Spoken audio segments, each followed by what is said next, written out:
One of the things that I wanted to share with you to open up our When Life Changes Women's Conference is that sometimes things can happen in our life that bring a lot of shame to us. And I remember when I was in my 20s, I was called in to my boss's office. I was actually working for a bank at the time. I tried to warn them not to hire me. But they said, no, well, we're going to train you. And I'm like, okay, well, I have no secretarial skills. They're like, don't worry about it. It's going to be fine. I said, okay. Well, I worked there for a very, very short time, and then I ended up getting called into the boss's office, who was the assistant, president, because I was his, secretary. And so he proceeded to tell me that you were now being let go.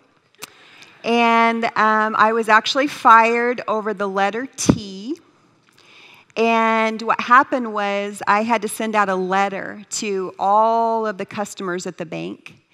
And, you see, I thought I was being kind of clever. So I decided to abbreviate assistant. But I forgot the T. Yeah. So it was sent out to all the customers, and that was not a good day. So needless to say, I felt very shameful. I went home and I told Rick, I said, I've been fired today, and I cried in his arms, and my mom showed up a little bit later, and I'm like, Mom, I was fired, and it wasn't my fault. I didn't know. I forgot the T.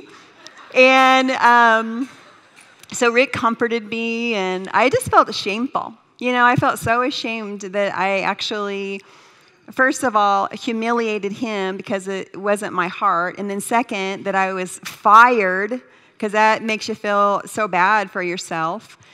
But what's so incredible about God is that he can even take our greatest shames and our greatest blunders, and he can turn them around for good, because that's just who God is. And many times whenever we think bad circumstances are happening and it's all our fault and we did this terrible thing, whatever it is, we kind of hang on to that. But you see, the thing that was so amazing is God had a plan in all that. You see, I ended up getting hired at an insurance company.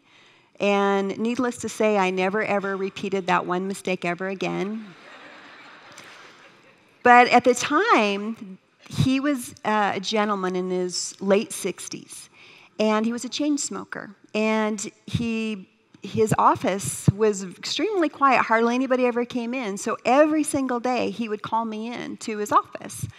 And he would ask me question after question after question about my life.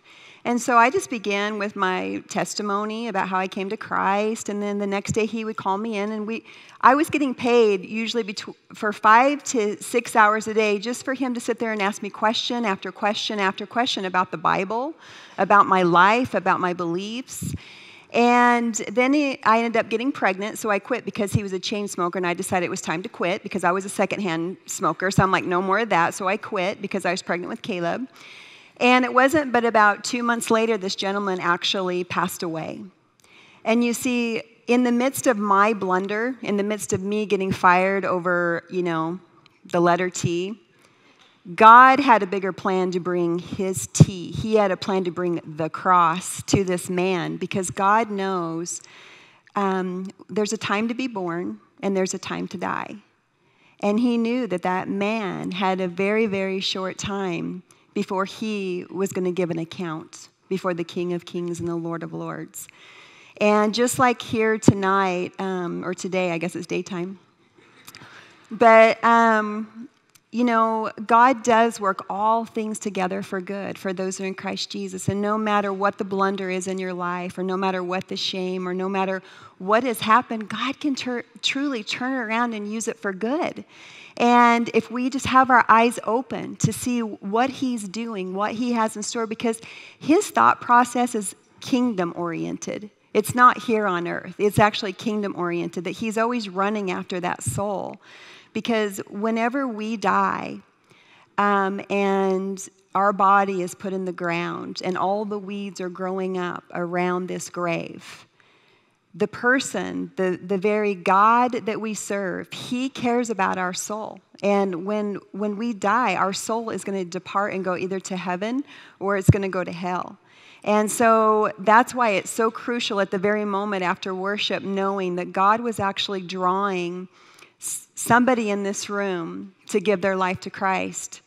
Does that mean that you could go out? Is today your last day? I don't know. But God does. And so we never, ever want to put off that opportunity when God is drawing us and he is softening us and he is saying, come to me. You don't want to put it off because you just don't know. Now, did that gentleman that I shared with give his life to Christ? I don't know, but God does.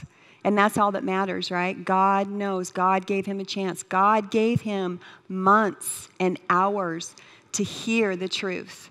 And that's the God that we serve, and he is always working. And so never, ever, ever underestimate the power of your life, of being a shining light, that we never want to put our light under the bushel, right?